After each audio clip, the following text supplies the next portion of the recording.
तुलसी में रोजाना देते हैं जल तो कभी ना करे ये काम, नहीं तो फायदे की जगह हो सकता है भारी नुकसान। जय श्री राम। एक दिन अयोध्या के दिव्य प्रांगण में जगत जननी माता सीता ने प्रभु श्री राम से अत्यंत ही भक्ति भाव से पूछा, हे नाथ, हे रघुनंदन, यदि कोई भक्त रोज तुलसी जी में जल अर्पित करता है तो उसके लिए कौन से नियम आवश्यक हैं? प्रभु श्री राम ने मंद मुस्कान के साथ उत्तर दिया कि हे सीते, ये ज्ञान समस्त संसार के लिए अत्यंत ही आवश्यक है, क्योंकि भक्तों एक छोटी सी भूल न केवल आपकी पूजा को व्यर्थ कर सकती है, बल्कि आपके घर की सुख शांति और समृद्धि को भी नष्ट कर सकती है। यदि आप तुलसी में जल चढ़ाते हैं तो भूल कर भी ये गलतियां न करें, वरना पैसा पानी की तरह बह जाएगा और घर में गरीबी का माहौल बन सकता है। माता सीता ने पुनः पूछा, है स्वामी, तुलसी जी का इतना विशेष महत्व क्यों है? भगवान श्री राम ने बताया, है सीते, हिंदू धर्म में तुलसी जी का विशेष महत्व है। तुलसी केवल एक पौधा नहीं बल्कि पद्म पुराण में वर्णन आता है कि तुलसी माता स्वयं लक्ष्मी जी का ही स्वरूप है। भगवान विष्णु ने तुलसी जी को वरदान दिया है कि वे समस्त देवी देवताओं में पूजनीय होगी और बिना तुलसी के कोई भी पूजा, विशेषकर श्री हरि की पूजा स्वीकार नहीं होगी। यही कारण है कि हिंदू धर्म में रोज सुबह स्नान के बाद तुलसी माता को जल दिया जाता है, क्योंकि जिस घर में तुलसी माता को सच्चे भाव से पूजा जाता है वहां दरिद्रता, रोग, कलह और पाप टिक नहीं सकते। पद्म पुराण में तुलसी माता को भगवान विष्णु की परम प्रिय बताया गया है। भगवान विष्णु बिना तुलसी के भोग स्वीकार नहीं करते, इसीलिए तुलसी माता को हरि प्रिय यानी भगवान श्री हरि की प्रिय कहा गया है।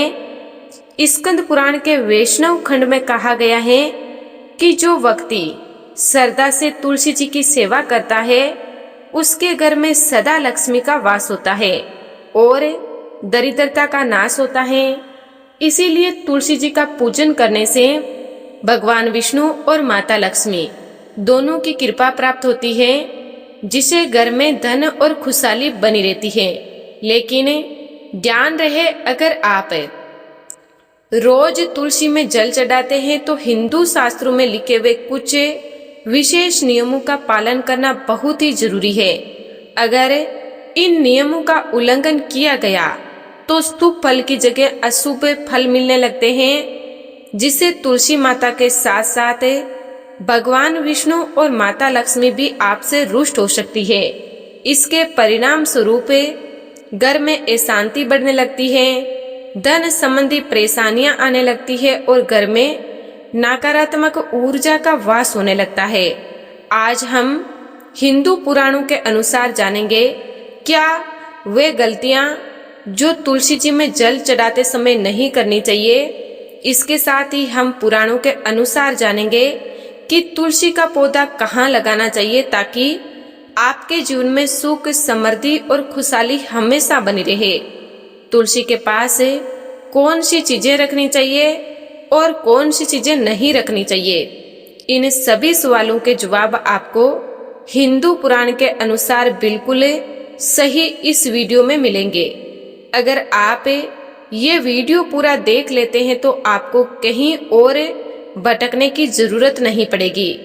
इसीलिए इसे अंत तक जरूर देखें, क्योंकि हम आपको पुराणों के अनुसार सही नियम और पूरी जानकारी देने वाले हैं। लेकिन उससे पहले अगर आप चाहते हैं कि भगवान विष्णु और माता लक्ष्मी की कृपा आप और आपके परिवार पर सदा बनी रहे तो इस वीडियो को लाइक करके चैनल को सब्सक्राइब करें और कमेंट बॉक्स में सच्चे मन से जय श्री हरि विष्णु और जय माता लक्ष्मी जरूर लिखें। फिर माता सीता ने उत्सुकता से पूछा, हे रघुनंदन, कृपया करके विस्तार से बताइए कि तुलसी माता की पूजा कैसे करें, कब करें और कौन सी गलती करने से पाप लगता है।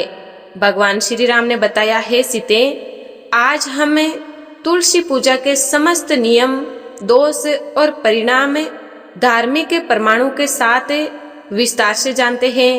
हे सीते, पहला नियम है कि रविवार को तुलसी जी को जल नहीं अर्पित करना चाहिए।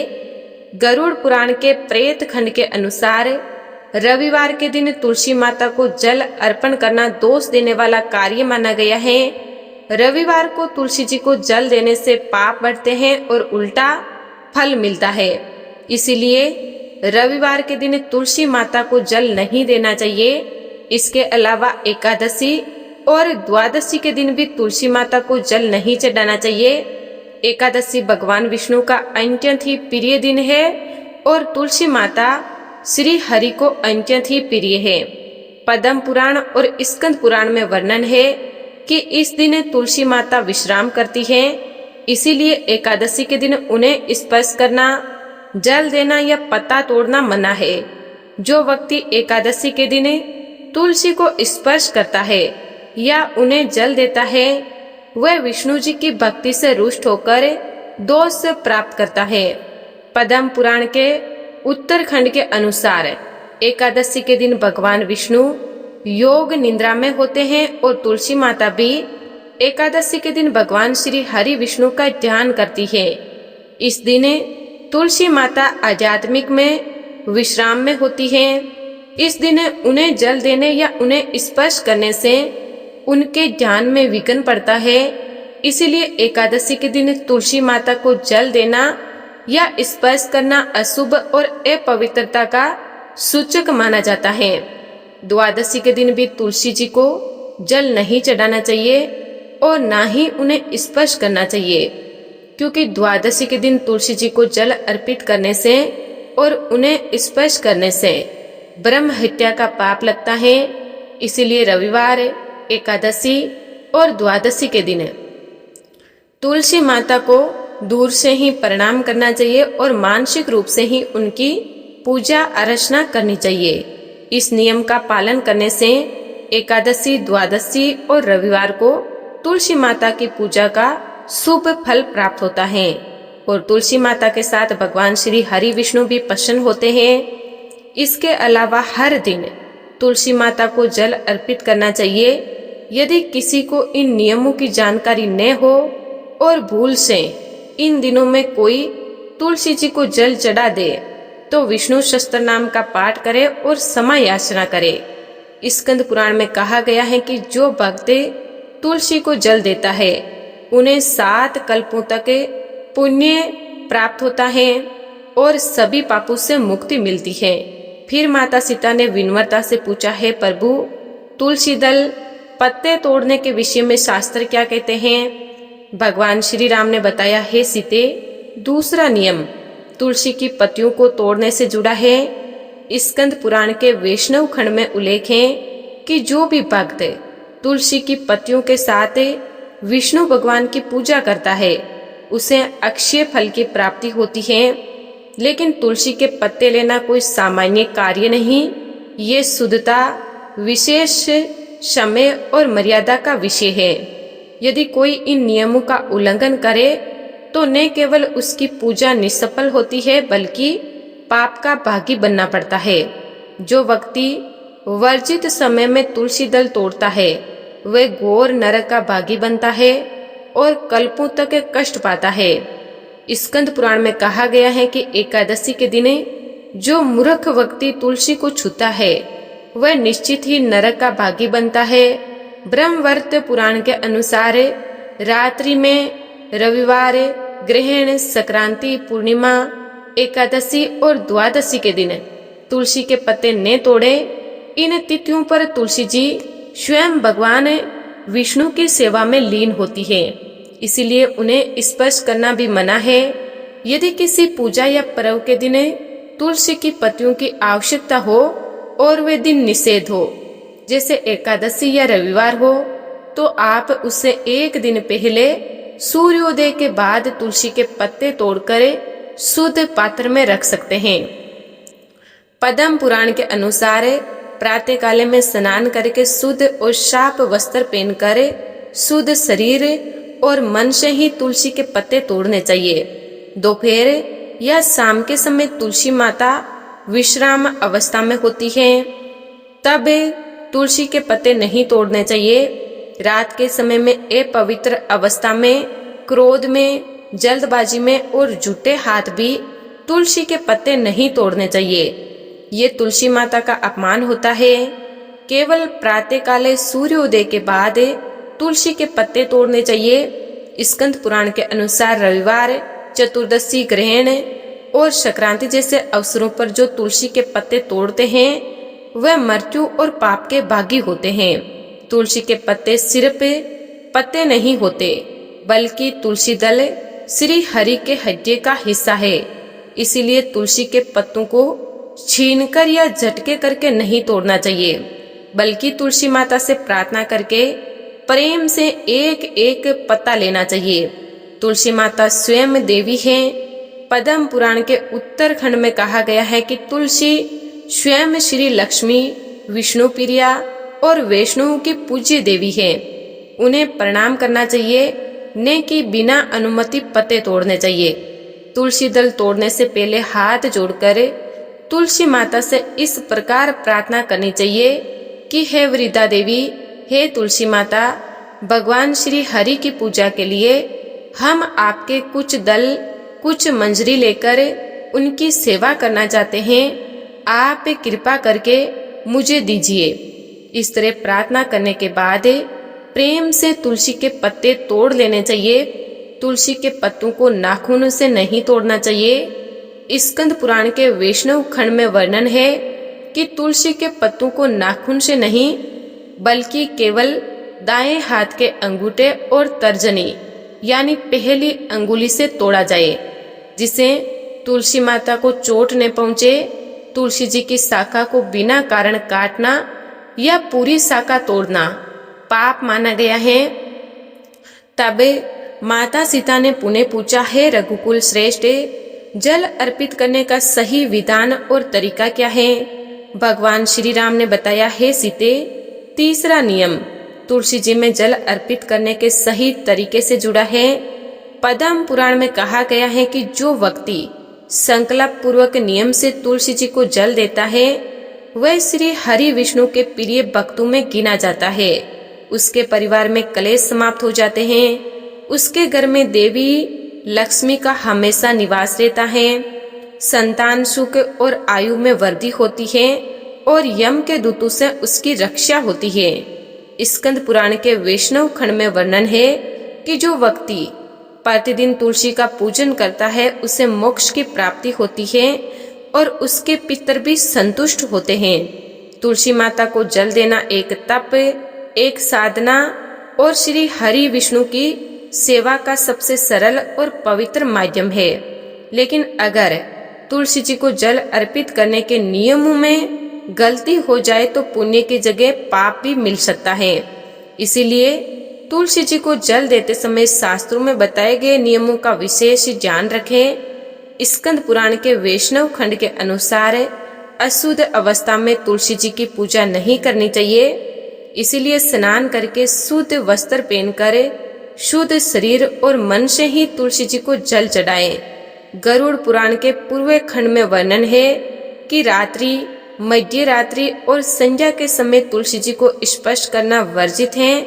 इसीलिए तुलसी जी को जल केवल ब्रह्म मुहूर्त से लेकर प्रातः काले सूर्योदय के समय में ही अर्पित करना चाहिए। संध्या या रात्रि में तुलसी माता को जल अर्पण वर्जित है। तुलसी माता को जल अर्पित करने के लिए तांबर पात्र यानी तांबे का लोटा सबसे श्रेष्ठ है। ब्रह्मवर्त पुराण के प्रकृति खंड में कहा गया है कि जो व्यक्ति तुलसी की जड़ की सेवा करता है वही सच्चा वैष्णव है। इसीलिए तुलसी जी की पत्तियों या शाखाओं में जल न देकर जल को सीधे तुलसी माता की जड़ में अर्पित करें। तुलसी जी को जल्दबाजी में और बहुत सारा जल एक साथ न चढ़ाएं। इससे अप्रसन्न होकर तुलसी माता अंतर्ध्यान हो सकती है। इसीलिए तुलसी जी के अनुकूल जल धीरे धीरे उनकी जड़ों में ही देना चाहिए। तुलसी माता को जल अर्पित करते समय तुलसी माता का ध्यान या मंत्र जप जरूर करना चाहिए। नारद पुराण के अनुसार तुलसी जी को जल अर्पित करने के बाद तुलसी माता की 3, 5 या 7 परिक्रमा करनी चाहिए। 7 परिक्रमा सबसे शुभ मानी गई है। स्कंद पुराण के वैष्णव खंड के अनुसार तुलसी को कभी भी दूध, तेल, घी, जूठा या उबलता हुआ जल नहीं चढ़ाना चाहिए। पद्म पुराण के उत्तरखंड में वर्णन है कि जो व्यक्ति तुलसी को दूध चढ़ाता है वह पाप का भागी बनता है और विष्णु लोक से गिरकर नरक को प्राप्त होता है। दूध से तुलसी जी की जड़ें सड़ सकती है, जिससे तुलसी मुरझा जाती है। दूध चढ़ाना प्राकृतिक रूप से तुलसी के पौधे को मारने जैसा काम है। इसीलिए भक्तों तुलसी माता को प्रेम, मंत्र और भक्ति के साथ तांबे के पात्र से केवल शुद्ध जल ही अर्पित करना चाहिए। इसके बाद माता सीता ने पूछा है, स्वामी घर में तुलसी का पौधा किस दिशा और स्थान पर स्थापित करना चाहिए? भगवान श्री राम ने बताया है, सीते चौथा नियम सही दिशा में तुलसी जी का होना। ब्रह्मवर्त पुराण के प्रकृति खंड के अनुसार जो व्यक्ति तुलसी को अपने घर के पूर्व या ईशान कोण उत्तर पूर्व दिशा में स्थापित करता है वह संपूर्ण सौभाग्य प्राप्त करता है और उसके समस्त पाप नष्ट हो जाते हैं। वास्तु शास्त्र के अनुसार दक्षिण दिशा यम की दिशा मानी जाती है। ये दिशा अपवित्र क्रियाओं और मृत्यु से जुड़ी मानी गई है। दक्षिण दिशा में तुलसी जी को स्थापित करने से रोग, क्लेश और दरिद्रता बढ़ती है। पितृदोष, गृह बाधा और मानसिक अशांति होती है। साथ ही घर में लक्ष्मी जी का वास नहीं होता। गरुड़ पुराण के पूर्व खंड में वर्णन है कि जो अधम मनुष्य गंदे स्थान जैसे शौचालय, कूड़ा या अपवित्र जगह में तुलसी स्थापित करता है वह घोर नरक को प्राप्त होता है, क्योंकि ऐसा करने से तुलसी माता का अपमान होता है, जिससे घर की शुभ ऊर्जा नष्ट हो जाती है और घर में नकारात्मकता बढ़ने लगती है। वास्तुशास्त्र के अनुसार तुलसी जी को घर के मुख्य द्वार के दाएं ओर रखने से लक्ष्मी जी का प्रवेश होता है, लेकिन मुख्य द्वार के बाएं ओर रखने से दरिद्रता आती है। तुलसी जी सूर्य प्रिय और वातावरण शुद्ध करने वाली देवी हैं। उन्हें अंधकार या बंद स्थान पर न रखें। स्कंद पुराण के वैष्णव खंड में कहा गया है कि तुलसी जी को कभी भी सीधे भूमि पर स्थापित नहीं करना चाहिए। उन्हें सदा किसी वेदी या चबूतरे पर ही प्रतिष्ठित करें, जिससे वे पूजन योग्य बनी रहे। स्कंद पुराण के अनुसार तुलसी माता के समीप दीपक और जल का कलश रखने से वातावरण शुद्ध रहता है और देवताओं की कृपा बनी रहती है।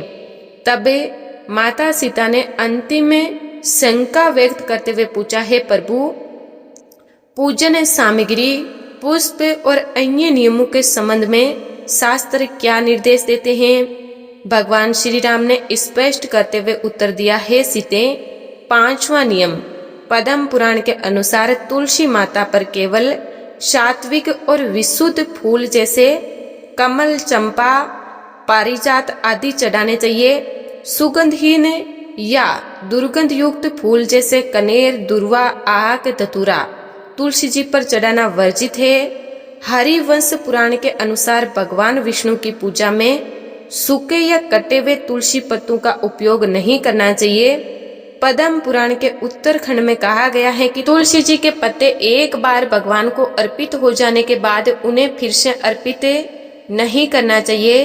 ब्रह्मवर्त पुराण के श्री कृष्ण जन्म खंड के अनुसार जो लोग एक बार चढ़ाए गए तुलसी दल को पुनः भगवान को अर्पित करते हैं वे पापी, विष्णु द्वेषी और दुष्ट कहे गए हैं। इसलिए एक बार भगवान विष्णु या श्री कृष्ण को चढ़ाया गया तुलसी दल दोबारा उपयोग नहीं किया जा सकता। यदि तुलसी दल अच्छी अवस्था में हो लेकिन चढ़ चुका हो तो उसे किसी पवित्र स्थान जैसे तुलसी की जड़ में अर्पित कर दे। तुलसी जी के सूखे या चढ़े हुए पत्तों को कचरे में नहीं फेंकना चाहिए, उन पर पैर नहीं रखना चाहिए या उन्हें गंदे स्थान पर नहीं रखना चाहिए और न ही उन्हें जलती हुई आग में डालना चाहिए। गरुड़ पुराण में कहा गया है कि तुलसी देवी पवित्रता की प्रतीक है। उनके समीप तामसिक कर्म करना आत्मा और घर दोनों के लिए भारी पाप है। जहाँ तुलसी जी हो वह स्थान मंदिर के समान होता है। वहाँ क्रोध, झगड़ा, अपशब्द आदि का प्रयोग नहीं करना चाहिए। जिस स्थान पर तुलसी जी हो वहाँ पर जूते चप्पल पहनकर नहीं जाना चाहिए। तुलसी जी को जल देते समय कोई और विचार मन में नहीं लेना चाहिए। तुलसी जी को जल देते समय केवल तुलसी माता या भगवान श्री हरि का ही ध्यान में मन में ध्यान होना चाहिए। पद्म पुराण के उत्तरखंड में कहा गया है कि जिनके घर में प्रतिदिन तुलसी जी के समीप दीपक जलता है उन्हें यमदूतों का कभी दर्शन नहीं होता। इसीलिए प्रतिदिन संध्या के समय यानी सूर्यास्त के बाद तुलसी माता में दीपक अवश्य जलाना चाहिए। वास्तु और धर्म शास्त्र के अनुसार दीपक को तुलसी के सामने या बाईं ओर यानी उत्तर पूर्व दिशा की ओर मुख करके रखना चाहिए। स्कंद पुराण कहता है कि तुलसी के समीप दीप दान करने से 1000 दीप दान का फल प्राप्त होता है। पद्म पुराण में यह स्पष्ट कहा गया है कि जो व्यक्ति तुलसी के बिना भगवान विष्णु की पूजा करता है उसे करोड़ों कल्प तक भी पूजा का फल नहीं मिलता। जहाँ तुलसी जी का वास होता है वहाँ दरिद्रता, नकारात्मक ऊर्जा और रोग प्रवेश नहीं कर सकते। गरुड़ पुराण के अनुसार जिस घर में तुलसी नहीं होती वहाँ दीर्घायु, सुख, धन और पितृ शांति नहीं रहती। पितृ नाराज हो जाते हैं और कुल का आध्यात्मिक पतन होता है। पद्म पुराण में वर्णन है कि जिस घर में तुलसी माता नहीं होती वहाँ लक्ष्मी जी कभी निवास नहीं करती। ऐसे घर को श्रीहीन और नरक के समान माना गया है।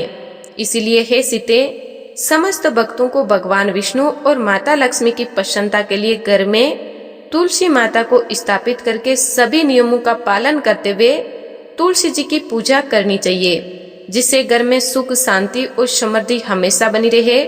माता लक्ष्मी और प्रभु श्री राम की कृपा प्राप्त करने के लिए कमेंट्स में जय तुलसी माता और जय श्री राम जरूर लिखें। अगर आपको ये दिव्य जानकारी उपयोगी और ज्ञानवर्धक लगी हो तो इसे अधिक से अधिक लोगों तक जरूर शेयर करें। हमारी सनातन परंपराएं और धर्म ग्रंथ हमें जीवन का सच्चा मार्ग दिखाते हैं। इनका सही ज्ञान और पालन ही हमें सच्ची भक्ति, शांति और सफलता की ओर ले जाता है। हिंदू धार्मिक ग्रंथों की ऐसी ही दिव्य और रोचक जानकारियों के लिए हमारे चैनल को सब्सक्राइब करें। जय तुलसी माता, जय श्री राम।